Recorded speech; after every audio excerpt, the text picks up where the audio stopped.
Welcome back. There's a lot of international cricket going around the globe right now. So in this video, we're going to see a quick wrap up of what happened in the past week.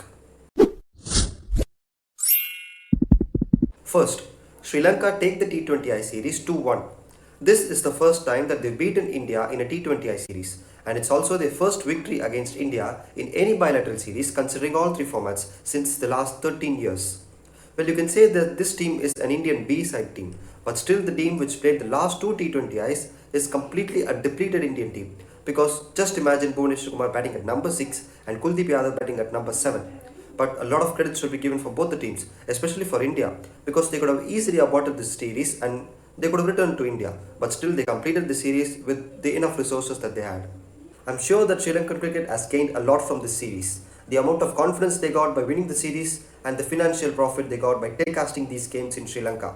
And they have found a new superstar, Wahindu Wasaranga. What a bowler he is and what a week he's had.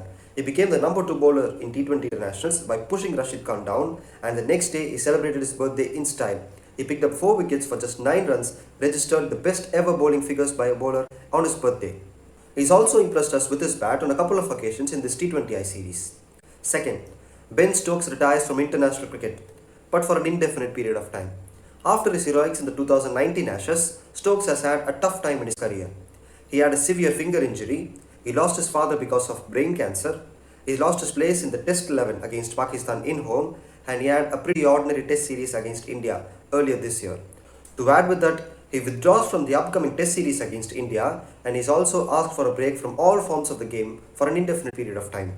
He becomes the second English player to do this after Liam Livingstone because of biobubble insecurities. Livingstone did this earlier this year during the IPL. Third, Sri Lanka's Udana retires from all forms of the game. Surprising, right? Yes, he's just 33 years old and he's played just 56 internationals for his country, and he's also picked up 45 wickets in that. He's predominantly a bowling all-rounder, but he's also known for his batting skills as well. No one can forget the innings that he played against South Africa in 2019, a counter-attacking 84 not out, which also set a world record for the most number of runs scored by a number 8 batsman in T20 internationals. The first ODI against India was his final international game. He was taken all around the park by the Indian top order batsman, and after that he was dropped from the ODI series and he was never considered for the T20I series. He becomes the second Sri Lankan all-rounder to retire from international cricket this year. It was Thisara Pereira who retired a couple of months ago. Udana stated that he would like to give a pathway for the upcoming youngsters.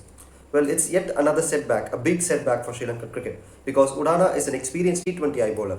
But the good news is that he will be available for the franchise cricket, which means in the 2022 IPL auction, he will be available. Fourth, the footprints of the Indian Premier League has extended in the Caribbean Premier League. Can't understand, right? 6 years ago, Shah Rukh Khan, the owner of the Knight Riders Club, bought a Caribbean team, which was then named Trinidad and Tobago Red Steel. They changed their name to Trinbago Knight Riders, and they become the most successful team in that league. Last year, which is in 2020, Punjab Kings, which is Kings 11 Punjab at that time, bought a major amount of share from the St. Lucie Zouks. Now, another team, which is the Rajasthan Royals, has taken over the team Barbados Tridents. The Royal franchise has bought the major amount of shares from the Trident franchise, which means from the upcoming CPL tournament, the team's name will be called as Barbados Royals. Kumar Sangakkara, the coach of Rajasthan Royals in IPL, will also be the coach, manager and director of the Barbados Royals. Fifth and final news. 3 Sri Lankan players have been banned for 1 more year. Yes, it happened a month ago.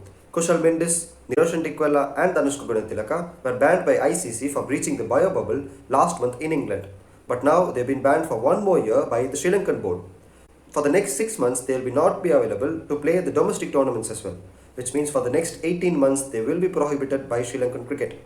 They will be missing the T20 World Cup this year in UAE, and they will be also missing the T20 World Cup next year, which will be held in Australia. And the Sri Lankan Supreme Court has asked these 3 players to consult a doctor based on their mental issues. That's it, viewers. Next Sunday, I'll be back with another weekly wrap-up. If you like this video, like, share and subscribe, and click the bell icon to receive notifications for all the videos from CricPundit.